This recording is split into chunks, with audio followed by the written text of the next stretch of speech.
Dear colleagues and panelists, thank you so much for attending tonight. This is the Mega Learning webinar. I'm so honored to be the moderator of this session tonight with the two eminent speakers, Dr. Sudipta Mukherjee and Dr. Ahmed Amin. We will start with Dr. Sudipta. He is a critical care consultant, and give me 1 second here now. And he has a MD in critical care and Indian Critical Care Medicine Fellowship, and he is a consultant of Critical Care Medicine Department, Tata Medical Center, Kolkata in India since 2017 to date. Working as an instructor of the basic point of care ultrasound, as you know, that is the focus, but he worked with Winfocus he's a representative in India. He's assessor of neonatal accreditation board hospital and national accreditation board of our hospital and the healthcare provider in India. He's a reviewer in Indian Journal of Critical Care Medicine and a Journal of Anesthesia and the Critical Care Case Report. He is working in collaboration with Indian Medical Council Research on different projects as primary investigators, especially in hospital infection control. He won the Young Talent Hunt in 2019 award by Indian Society of the Critical Care Medicine.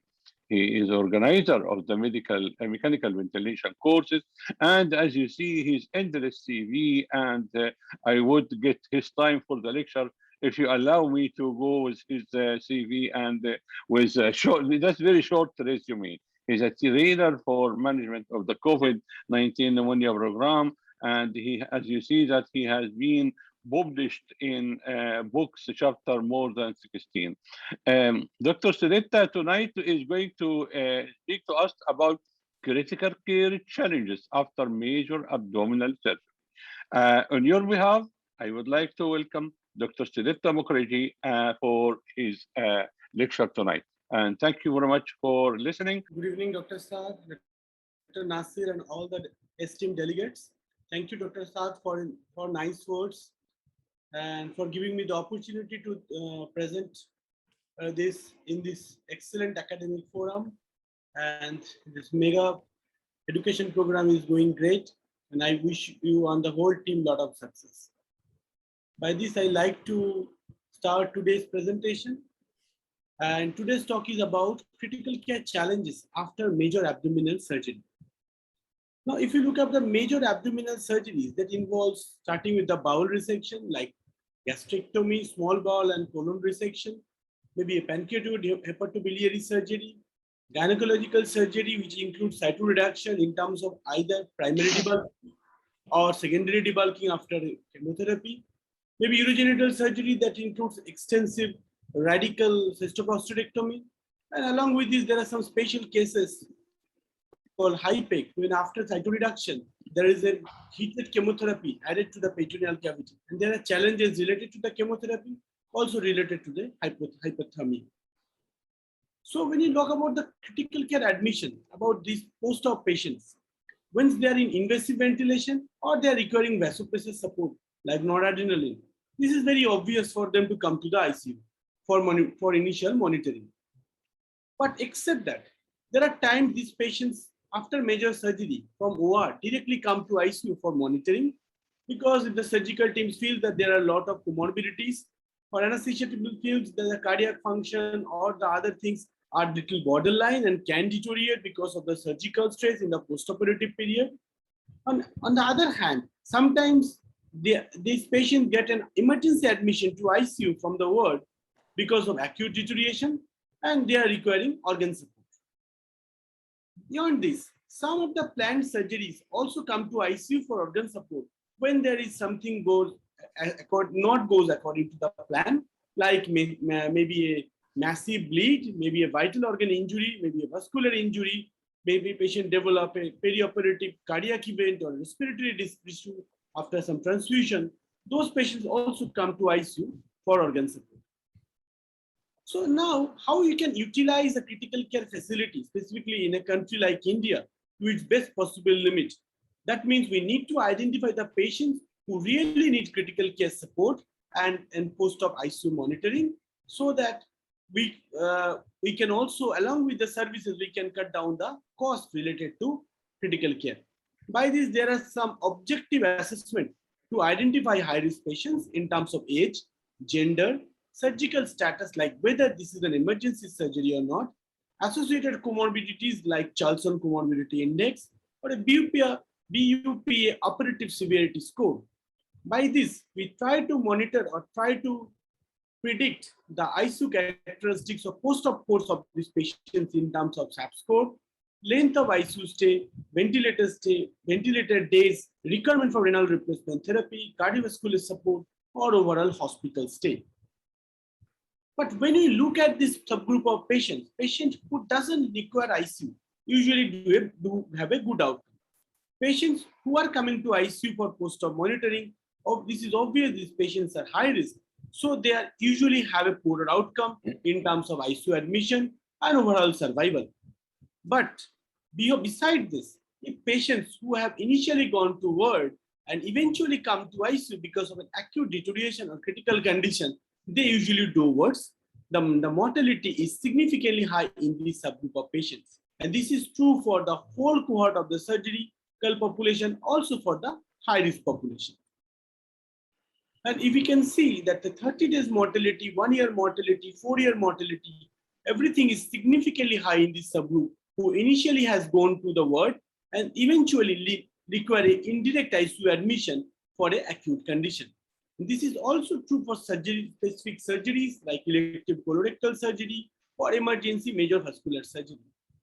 These data also shows that all postoperative complications are not reversible and not preventable, because we can see that significant number of patients who are initially coming to ICU and receiving optimal monitoring still have acute deterioration and having a poor outcome in certain scenarios.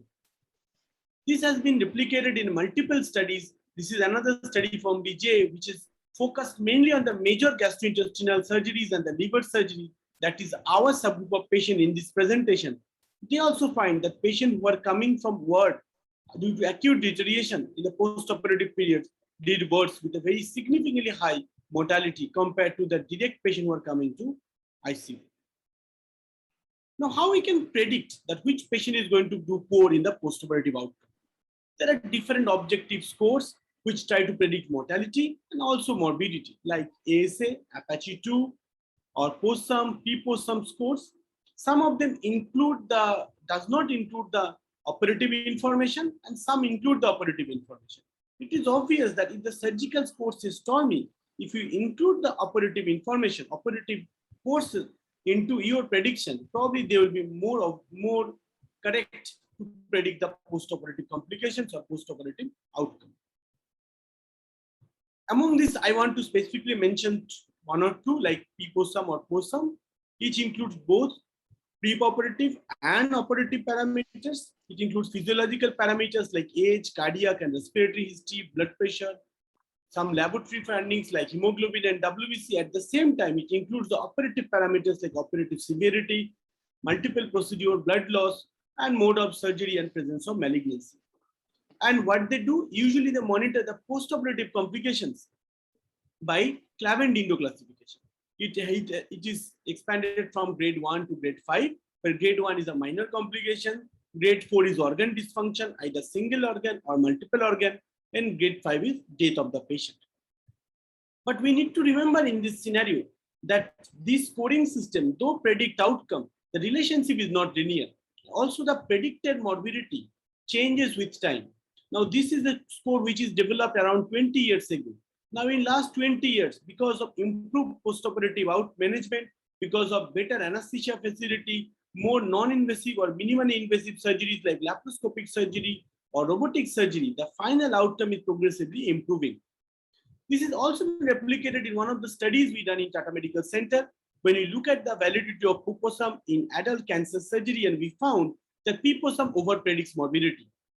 But the interesting finding is that if we took patients with a PPOSUM of more than 60, the major complications is significantly high in this subgroup of patients. And it helps us to identify the high-risk patients who probably need a post-operative ICU critical care monitoring in terms of anticipated complication. Now, if we go to the surgical profile, antibiotic prophylaxis during surgery, the target is to prevent surgical site infection. So the recommendation is to give antibiotics within 1 hour. And the guidelines of, or the suggestion of antibiotics should be as per the published guideline, and it should be discontinued within 24 hours after surgery. And if you look at our subgroup, that is the upper GI surgery and hepatobiliary surgery, as per WHO, the recommendation is either cefazolin or cefuroxime, and the second line is probably amoxicillin or gentamicin or metronidazole. But at the same time, we need to remember that what are the bugs we like to cover? These are the basically enteric gram-negative bacteria or enterococcus. In a country like India, where the progressed drug resistance is a reality in our regular practice, and there is a significant increase in ESBL among our bugs, we need to review our antibiotic policy as per our hospital protocol. And if there is a chance of or any clinical finding of clinical failure in terms of new development of sepsis, we need to escalate our antibiotics. So there are times our surgical prophylaxis may not be able to combat against this gram-resistant bacteria. Now, another very interesting component is ERAS that has been developed in our last few years, that is enhanced recovery after surgery to decrease the post-operative surgical complication, to decrease the post-operative ICU stay, and to have this patient have a better post-operative outcome. This has been developed as a fast-track multimodal management technique, which includes some intervention along with non-invasive surgical technique like laparoscopy, and they try to decrease the post-operative hospital stay, but also to improve the post-operative quality of life in terms of better pain control, better toleration of the solid food, absence of nausea, vomiting, easy passage of stool, better mobilization in the post-operative period, and early discharge. This initially has been started in colorectal surgery, but now this principle has been implemented in different surgical interventions like pancreatitis, hepatectomy, gastrectomy, and also urogenital surgeries. And they have shown to have a better outcome in terms of postoperative recovery. What are the components of ERAS in the postoperative period? One is oxygen therapy, we'll come to that. Monitoring in a low-risk patient, probably needed routine monitoring. High-risk patient who is hemodynamically unstable may need some semi-invasive continuous monitoring. Analgesia, fluid therapy, antibiotic prophylaxis. They also recommended if the surgery is prolonged, that is more than 3 hours, probably you need a second dose of antibiotic. Prevention of deep vein thrombosis, which is a very important component in the postoperative management, that can be done with an low molecular heparin like enoxaparin or dalteparin. Glycemic control is important to decrease the chances of infection. Nasogastric tube should be removed as early as possible, and patients should be allowed oral feed to have a better compliance. Drains should be removed by 48 hours, and patient need to be mobilized within 8 hours on priority. So these interventions, if we target on a regular basis, they may give a better outcome in the postoperative period. Now, in terms of oxygen therapy, the understanding is that if you give supplemental oxygen empirically in every patient in the post-op, probably they are going to have lesser chance of infection and less nausea, vomiting. But the meta-analysis has shown that if we include studies which has low overall risk of bias, there is no significant improvement with supplemental oxygen. At the same time, there are associated toxic complications related to oxygen delivery. Now, intravenous fluid is probably the most discussed entity in our postoperative period, postoperative management. If you look at the options, it is the colloid and the crystalloid. In colloids, we have options like hydroxyethyl starch or voluven, now along with albumin. The colloid, non-albumin colloids has significantly lost its role in our regular practice, and gradually their use has been restricted. If some centers are using it, they're also using it in a restricted volume or in a limited amount, maybe 10 to 10 ml or 15 ml per kg at max. The options among the crystalloids are balanced solutions like plasma light or ringal lactate solution along with a normal saline. Now, what are the advantages of balanced salt solution in a post-surgical patients? There is more physiological in composition, less acidosis, lower incidence of renal failure and renal replacement therapy, and there is a decreased post-operative complications in terms of organ dysfunction and morbidity. Then if you look at the normal saline, among the all other complications, the metabolic and renal component is significant, and it is proved beyond doubt that with a larger volume of normal saline, it causes hyperchloremic metabolic acidosis, it causes renal dysfunction, renal vasoconstriction, decreases renal blood flow, and poor renal tissue perfusion. So we can see that normal saline, though the name says, it is not so normal. And also the British Consensus Guideline for intravenous fluid therapy in adult surgical patients has clearly mentioned that because of risk of inducing hyperchloremic acidosis, balanced salt solution is the choice. Even if you want to replace free water by either a dextrose containing fluid or half normal saline, you should be very, very cautious. And it is not appropriate to use it as a resuscitation or replacement fluid. Balanced salt solution should be considered as a replacement for blood loss, and also in situations when there is severe inflammation such as infection, peritonitis, pancreatitis, and burn, and then it should be your drug of choice along with a colloid like albumin. And it has been proved in multiple studies when it has been compared with normal saline, and it has shown that balanced salt solution is required in a lesser volume, less chance of lactic acidosis, length duration of hospital stay, and lesser chance of renal support in terms of dialysis. It also shows that the dyslipidemia is significantly more with normal saline in terms of hyperchloremia, hypocalcemia, hypomagnesemia, and worsen acid-base equilibrium and higher chance of renal injury proved by NGAL. Also shows that there is higher chance of anti-inflammatory mechanism triggered by this balanced salt solution compared to normal saline. Now, after the type of fluid, how much to give? Initially, start our discussion with liberal fluid therapy. And gradually we have moved from liberal fluid therapy to restricted fluid therapy, but the reality is something in between. So there are concepts called zero balance therapy, when we try to keep the weight of the patient same before surgery and after surgery. We have understood that the concept of third pacing loss of fluid is probably not true, and which is probably a concept and doesn't have any practical role. And along with that, the preoperative dehydration has been managed by allowing this patient to take oral clear liquids nearly 2 hours, up to 2 hours before surgery. So that extra fluid that we have given in this name of these 2 replacement fluid are not practical at this moment. So gradually we are trying to give more balanced or goal-directed fluid in our practice. So whenever we are loading patients with this, we have to maintain a balance, and we have to remember that if the patient is hypervolemic, it will develop edema, organ dysfunction, and going to have poor outcome. On the other hand, if we go to the extremes of restricted fluid therapy, the hypoperfusion, organ damage is also going to cause renal dysfunction and poor organ failure. Along with this, the concept of 4 phases of intravenous fluid therapy that was much more popularized in critical care is also applicable in surgical patients. Because during the surgery, we usually either optimize those patients with fluid. In the early postoperative period, we try to stabilize the organ perfusion by optimizing those fluids. But once the surgical stress is gone, we need to de-escalate the IV fluid. We try to make them negative so that at the end of 5 to 7 days, those patients should be euvolemic and should not have cumulative positive balance. Because multiple studies have shown that cumulative positive balance is going to give a poor outcome.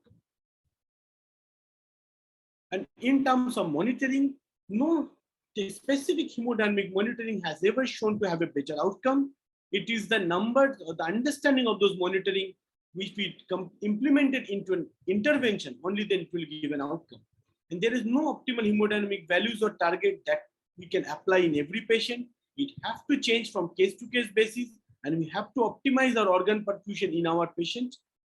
We need to remember that during the surgery, the patients are sedated and paralyzed. So a lot of hemodynamic monitoring techniques like stroke volume variation or pulse pressure variation as a guidance for fluid therapy, which is applicable. But in post-op patients, when the patient is continuously breathing, those are not applicable. But if options are there, continuous measurement of hemodynamic variables are preferred rather than static variables. Now, post-operative pain management. It have to be multimodal, as we've already discussed in ERAs that we need to cut down the opioids to patient have a better postoperative outcome. So the options are epidural. We need to decide about the duration and the drug. Options are local anesthetic along with opioids or epidural morphine. In resource constrained setting, when you cannot give a continuous infusion, epidural morphine can play a significant role. We can go for a PCA. Now for abdominal surgeries, transverse abdomen stab blocks are significantly coming along without a catheter. Besides, paracetamol and NSAIDs has its role. Along with that, different drug modulating agents can be used to decrease the requirement of these medicines. This is the systemic review and meta-analysis from JAMA, which has compared the epidural along with PCA, and it has shown that though epidural has a better pain control in terms of postoperative outcome, the final there is no evidence of improved recovery or reduced morbidity when it compared with alternative analgesic techniques like PCA. Now, if you look at the postoperative complications, as I mentioned, these are extensive surgeries and dealing with butt, which has a lot of bacteria, the chances of sepsis is always there. So whenever this patient develops a fever, we need to differentiate that whether this fever is just inflammatory fever because of tissue handling or it is because of sepsis. So fever can be divided into immediate, that is within few hours. Mostly it is because of surgical stress, trauma or burn. In our patients, mostly because of tissue handling. Immune reactions can be there because of some medications or blood product. Sometimes malignant hyperthermia can present in the immediate postoperative period, and some predate infection, which is predating the operation, can present in the immediate postoperative period. Early means first 3 days. Mostly it is sepsis. Sometimes myocardial infarction is also present with a fever. And the late, that is from day 4 to up to day 30, they are sepsis unless proved otherwise. And the sources can be lower respiratory tract infection, urinary tract infection, surgical site infection, or catheter-associated infection. Sometimes drug reactions or venous thromboembolism can also present as fever. But if someone has a fever after 30 days of surgery, these are unlikely to be related to sepsis. We already know from the third international consensus definition of sepsis that it's a life-threatening organ dysfunction leading to organ failure. And when you are measuring it, we usually monitor it in terms of organ failure or worsening organ function measured by SOFA. Why it is important? Because compared to a simple infection, sepsis that is associated with organ failure has a higher mortality by up to 10%. And if the patient is in shock, the mortality can go as high as 40%. How we can approach it? We call it a RAT approach. That is, we have to recognize the sepsis by some general variables like fever, hypothermia, tachycardia, tachypnea, altered mental status, or by some inflammatory variables like leukocytosis or leukopenia, or plus C-reactive protein, high C-reactive protein or high procalcitonin. But we need to remember that these all findings are very common in the post-surgical patients, and it is not possible to differentiate sepsis from immediate postoperative course by this nature. So we need to fall on organ assessment. That is, if we look, we need to look for organ dysfunction like hypoxia, renal failure, coagulation abnormality, or ileus, unexplained ileus, thrombocytopenia, hyperbilirubinemia, or in evidence of tissue hypoperfusion like hyperlactatemia or decreased capillary refilling time. How it next is to assess. So we need to monitor the severity and monitor that whether with our intervention patients are improving or deteriorating. That can be done by SOFA score. We need some radiology like chest X-ray and CT scan. CT scan is very much important in case of intra-abdominal sepsis to identify the source and for optimal source control. And some laboratory parameters like complete blood count, renal function, electrolytes, coagulation to monitor our organ function and to monitor the courses of sepsis. Based on treatment, we just want to mention some salient points like fluid resuscitation. Early vasopressor is very important to maintain optimal perfusion. ABG in terms of monitoring lactate and to monitor for the lactate clearance. A persistently high lactate, even after doing every intervention, indicate a poor outcome. We need to send appropriate culture. Early appropriate antibiotic need to be sent, started along with optimal source control. And to ensure optimal tissue perfusion, we got to go for guided hemodynamic monitoring like echo or some invasive monitor, along with some stage dose steroid if the hemodynamics is persistently poor. The supportive cares of first beat is always important to keep the patient, to provide optimal care to our patient. Now, there are different complications which can happen in our patient, and we need to understand those organ function so that we can support them properly.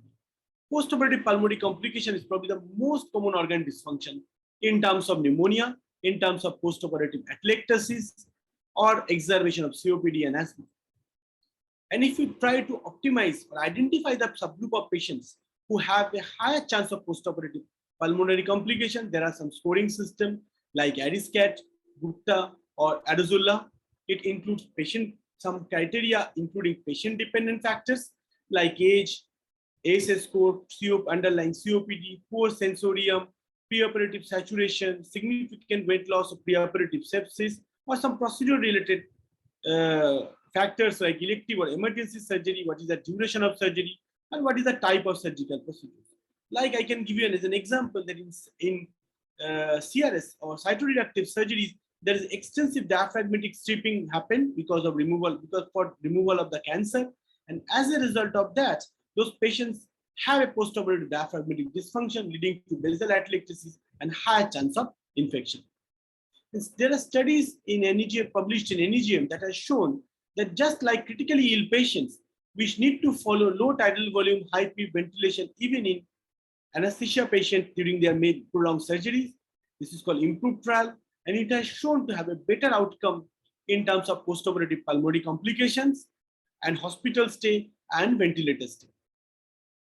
And the primary outcome is clearly better in patients who has a lung protective ventilation with a 6 ml per kg of tidal volume along with a PEEP of 6 to 8 centimeter of water.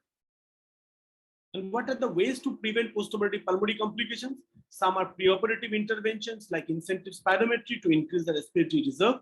Oral care with chlorhexidine gluconate solution has shown to decrease infection because they usually decrease the chances of resistant gram-negative bacterial colonization in our pharynx. Postoperative interventions like immediate incentive spirometry from the day one. Postoperative oral care with chlorhexidine gluconate solution, along with some other simple interventions like keep the head end of the patient by 30 degrees unless there is a contraindication. Early mobilization or make the patient sit outside in the chair is also shown to have a better pulmonary function and decreased chances of postoperative pulmonary complications. Now, postoperative cardiovascular complications, there is a significant diagnostic challenges in diagnosing postoperative cardiac complications, specifically if you are talking about myocardial ischemia or myocardial infarction. Because if you look at the diagnosis of AMI, then you will see there have to be certain criteria like rise in significant level of tropi, more than 99 percentile, which can be happen in post-op patients up to 10 to 15% cases. There should be symptoms of ischemia, which is unlikely because of postoperative analgesia. New STT changes or new onset LVPP pathological cues are very difficult to pick up in a post-op period. New onset regional wall motion abnormality is also very difficult to pick up because we are not doing screening echocardiography in every patient. And intracoronary thrombus identification by angiography is not possible because these patients rarely go for an angio, even if they have a hemodynamic instability or cardiac issue. Another challenge is perioperative acute renal injury. So there will be some patient-related factors like male, age, chronic kidney disease, hypertension, cardiovascular disease, some procedure-related factors like use of intravenous contrast, use of diuretics and vasopressors, invasive procedures, intraoperative hemodynamic instability, significant blast loss, intraoperative blood transfusion, large amount of colloid in the perioperative period. All these things make our patients prone for postoperative renal dysfunction. Even in case of abdominal surgery, anastomotic leak, intra-abdominal sepsis, abdominal hypertension also makes our patients more prone for renal dysfunction. And if the patient has a preoperative renal compromise like CKD or decrease in the GFR, they have a higher chance of postoperative renal complication. So what are the options? How we can prevent acute kidney injury? One we have always discussed, it is better to use a balanced solution, avoid colloid like hydroxyethyl starch. Fluid management need to be optimized. You need to ensure optimal tissue perfusion. In this regard, intraoperative urine output can guide us in terms of perfusion. But if the patient is on diuretics, or if the patient has going for a restricted fluid therapy, sometimes it is very challenging. It is better to avoid diuretics unless the patient has a clear evidence of volume overload. We need to restrict the blood transfusion in the perioperative period. Better to go for hemoglobin or optimization in the preoperative period. In terms of hemodynamics goal, we have to avoid low MAP even for a shorter period of time. If the patient has a chronic hypertension, we need to target a higher MAP because those patients are habituated in a higher perfusion pressure. Along with, there is some evidence of dopexamine in the postoperative to prevent postoperative renal dysfunction, but the data is very, very limited. But the low dose dopamine has no longer any role as a renal protective molecule and should not be recommended. It is better to avoid drugs like aminoglycosides or NSAIDs in these patients if there is an alternative and safer option.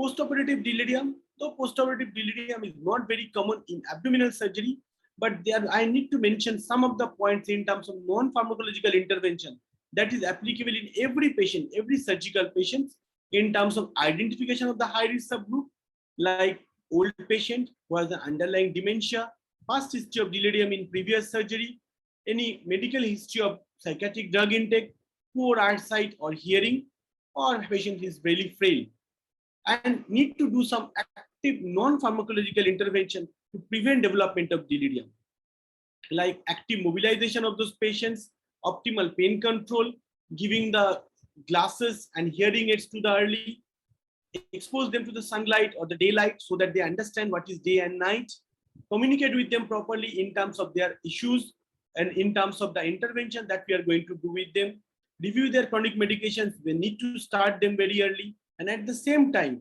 if the patient has developed delirium, we should actively search for medical cause along with pharmacological management to prevent hyperactive delirium, either by using risperidone or quetiapine. So this is another challenging issue in abdominal surgery, which is called hypec. What we have done here, after the cytoreductive surgery, there's a heated chemotherapy that has been given into the abdomen for 60 to 90 minutes. And during that time, this chemotherapy, because of high temperature, they usually penetrate better into the tumors and has give them a better outcome. If we look at the postoperative challenges, this is our consensus guideline. I have also been privileged to contribute into it. So these patients, because of the extensive surgeries, usually need elective intubation and ventilation in the postoperative period. And usually then the next day, they usually get extubated once the hemodynamics is stable and the active inflammatory component has been settled down. In the postoperative period, we need to monitor them for mean arterial pressure, heart rate, urine output, and we have to guide fluidity as per our tissue tissue perfusion or evidence of. In this situation, lactate guided fluid therapy, though recommended, is not very dependent because lactate may be high because of inflammation and because of hyperthermia. And also, even in this subgroup, unless there is a gastrectomy or extensive bowel handling, we also suggest for early nutritional so that, or parenteral therapy, because these patients are usually cachectic and they usually have a very significant catabolic phase in the next 5 to 7 days. So to conclude, surgical postoperative management of major abdominal surgeries is a very, very vast entity. I tried to touch few of the important topics, which is very much relevant in all of our regular practice. But as I mentioned, that surgical critical care is a very unrecognized entity till even in India, and we need to educate people. We need to share more information, share knowledge with each other so that we can develop this subspecialty for our better outcome of our patients. By this, I'd like to conclude my presentation. And again, like to thank Dr. Mahdi and Mega Academic Platform for giving me this opportunity. Thank you, everybody. Dr. Sudipta, it is really very exciting and a very interesting lecture. And the way you conducted your lecture is absolutely fascinating manner. it revealed that you have extensive experience in post-operative intensive care unit, and you have handled the patient from coming to from operating room to ICU, from the ward post-operatively, and all the problem in the post-operative time, like infection, fluid management, and pain medicine, and all of these absolutely fascinating experience. Nevertheless, our colleague Muhammad Sulaiman, he is usually one of the challenging colleague. He's asking, any study evaluating TIVA in major surgery versus conventional anesthesia as a post-operative care? It is purely anesthetic question. I'm not sure. Do you have this answer? Yes, I think this is a purely anesthesia related question, and as I'm not practicing anesthesia at this moment, I'm not the right person. Okay, okay. Thank you so much. I believe TIVA is now in the last 10, 15 years, and it is very well famous as regards the very good established post-operative care pain practice, and very good recovery and all of this stuff. But just in major surgery, we have to consider different factors, mainly the surgeon, the patient, the surgery itself, how the handle major surgery, and now evolving techniques like robotic assisted surgery, which is far easier than normal open surgery in the post-operative care. What are your recommendations to optimize transfer of such patient from theater to ICU? So, as I mentioned that because in a country like us, the ICU beds are very limited. So it is better we optimize those or identify the high-risk patients who has a higher chance of complications and need better monitoring. As I mentioned, if the patient requiring post-operative ventilation, definitely they need ICU monitoring. Patient is hemodynamically unstable, requiring noradrenaline, need ICU monitoring. Along with that, if the patient has very high-risk factors like underlying cardiac issues, significant respiratory issues, they also need ICU monitoring. And some patients who are coming from the ward to the ICU, either because of postoperative bleeding, or maybe postoperative sepsis, anastomotic leak, or maybe a perioperative MI. These are the 4 or 5 or some postoperative pulmonary complications like a pneumonia. This type of patients, when develop an organ dysfunction, they usually come to ICU for a better management. He has here another question. I believe it is again, I'm not sure is it intensive care or anesthesia question. What is the role of dexamethasone or clonidine? Yeah, I think you can answer that. Dexamethasone I am using mainly in the post-op patients for weaning. Lot of post-op patients, when you start to stop midazolam or propofol, they become very irritable, mainly because maybe because of the underlying some drug dependence, or sometimes they wake up very fast. So in those situations, it is more comfortable for the patient if we stop with those medicines and start dexamethasone, continue dexamethasone during the weaning period and gradually extubate them while the dexamethasone is going on. So this patient usually become less delirious, try to obey command better, and that extubation process is usually smooth compared to without dexamethasone. Yeah, I'm sure you touch a very good important point as regards the monitoring and the optimization of the patient, and every patient should be individualized.